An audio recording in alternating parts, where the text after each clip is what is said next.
Wheat School on RealAgriculture.com is brought to you by Syngenta Canada, Alberta Wheat Commission, and C&M Seeds.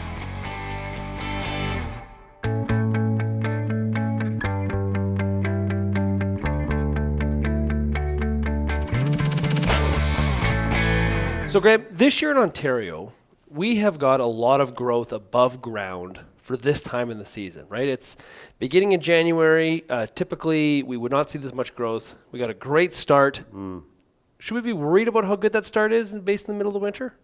Well, I'm not sure I'll be worried about it. I think there's some real positive advantages of having crops that have established that well. And you had a mild fall, a lot milder than what you'd normally have. So you've seen this development and these crops develop way beyond what you'd normally expect at this time of the year. Now, I've seen them only by driving past, so I haven't got in and actually got amongst those crops. I think the really important thing will be how they come out of your winter. Now, your winter, as opposed to ours, those crops with 10 tillers on in our conditions would keep tillering through the winter and would be tillering straight out into the spring. But they won't happen like that here. So they'll sit, I'm only just, trying to work it out in my head. I suspect that they'll sit there over the winter well and truly do nothing more now well into the spring. And what I did notice when I sort of talked to people here was that your growth stage 31, so this is quite important when you look at how you're going to manage them. Growth stage 31 is over a month, maybe up to 5 weeks or more later in the season in the spring than when we get to 31. So we're 4 or 5 weeks earlier. So you're later just because your temperature stays cold and the crop's dormant through to there, then it starts to come away. So your flowering date's about the same as ours, so that's in early December. So that means that your crops will come out, they'll have finished tillering now, they won't do a lot more tillering in the spring, I wouldn't think, too much more, they might do a wee bit, and then they'll rush into growth stage, they'll go to growth stage 31, and then they'll tear off to flag leaf into air quite quickly, and they'll flower the same time as us. Then the other thing that's different is that from flowering to grain maturity, we could be anywhere between sort of 6 and 8 weeks or more. Between 6 and 8 weeks. Your grain fill period is around about 4 weeks. So you get a short, sharp finish. So that would indicate that you actually need a reasonable air number, and it's not so much that you run out of moisture, it's more the heat factor that drives the duration of growth. The hotter it is, the shorter the duration of growth, so that brings back your grain fill period. So all these things, when you've got to think about trying to answer your question, Sean, about what we do differently. If we were in New Zealand, it would be quite easy. We would say just delay nitrogen in the spring. So when we got into our September, we would delay nitrogen, August, September, we would delay nitrogen for a while. And how far you would delay that would be based on how much potential soil nitrogen you had in the soil. Because what you'll find with these crops that you've got with 10 tillers on them, they wouldn't have 10 tillers on them if they haven't established a pretty big grunty root system on them. They will have to support 10 tillers, as opposed to a crop with 1 or 2 tillers on it have a significantly smaller root system. So that crop will be able to mop up any soil in or any fertilizer, and phosphate and things like that a lot more efficiently than what a small 2-tillered plant would be when it comes out into the spring.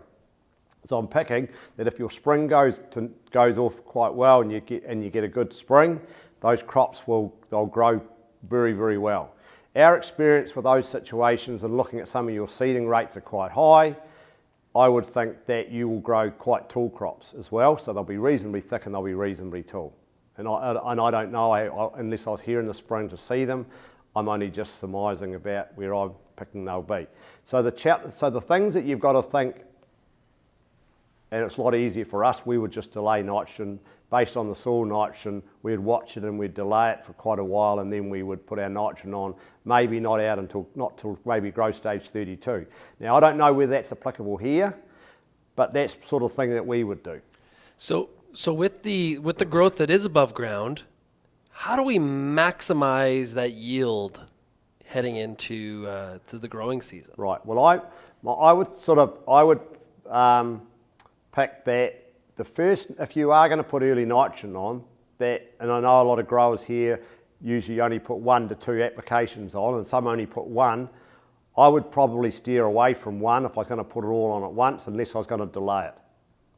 Otherwise, I would trick a little bit on, maybe at a similar or slightly later timing than normal, and then I'd wait a few weeks and put the main one on, just so that I didn't create too much bulk, and hold too many tillers on. That will create some issues around, well, potentially more disease, because that's in those thicker crops. You'll also potentially have more lodging issues, so that could be a problem. They could tend to fall over on you. So that early nitrogen is going to have the biggest influence on that. So thicker crops grow taller, and and that's really where the management has to be on the spot in those decisions. So if you go out there and do the same thing that you've done every year on the same sort of date that you do every year, I probably wouldn't be doing that. I'd be assessing it and reviewing the management that you generally do. My experience is very limited, so I'm only speaking the way I can read it at the moment, but that's how I would be managing them. For a long time in terms of nutrient management, we talk about, okay, well, the crop needs this amount of N, X amount of N. And what we did is we just sort of put it on at all at one time. It was sort of like, and we don't think of rainfall that way, right? In terms of rainfall, we're like, well, that's the average rainfall, but we want to get it spread over a certain period of time instead of it all happening in 1 week, because in 1 week it doesn't help us. So why have we always managed typically nitrogen in that sort of flash sort of fashion instead of multiple applications? Well, I think to answer your question, John, I'd say we don't do it in 1 in New Zealand. We would do it in maybe 3, 4, even more. But it would be definitely a minimum of 3, and it could be 4, and it could be 5. And so we spread it out over the growing season. And I look at the crop demands. You've got to sort of relate it to the crop demands and when they're using it. It's no use putting it all on early if that's not when the crop actually needs it all. Because firstly, you're just giving it luxury consumption of nitrogen, and you're potentially going to leak it. You know what I mean? On some soils more than others. So it's not, for us, it wouldn't be an efficient and effective and sort of good way of doing it. We would spread it out. And then if you come down to the situation around workload and saying, well, 1 works for us because we're busy at that time of the year, drilling, our soybeans and our corn, and so it just makes it easier to put 1 on. That might be the reason why you put 1 application on. But I still think that 2 would be more effective, and it's just down to time, and it's just, are you able to do it?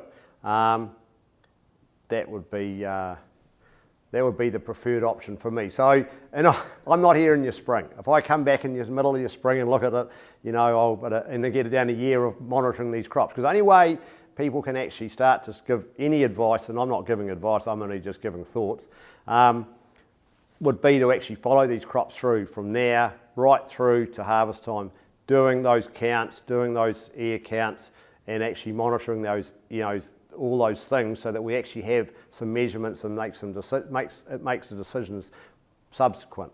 And you need to go out and do some, and I would say that if you haven't done it, and I'm picking you probably have, but you need to do some nitrogen research. If I was a farmer and I put all my nitrogen on in 1 go, and that's always what I've done, you're going to come and tell me I should put it in 2. Why should I put it in 2? Well, I've got a story for you, but does that mean I'm going to get any more yield? I don't know. You need to prove it. So what I would suggest is there'd be one thing that we would look at straight away and say, what research do we need to do for our farmers? One bit of research we need to do for our farmers is actually around nitrogen management. And this could be the year that you look at doing nitrogen management on a year when you've got excessive tillers. Because when you go back to years when you've got 1 or 2 tillers coming into the winter, that story's a little bit different. If you want to learn from these years so that you can actually manage those years or have that information for subsequent years, I'd be doing research in this year. Graeme, thank you very much for joining us today, and hopefully we get to talk to you again sometime soon. Thank you, Sean.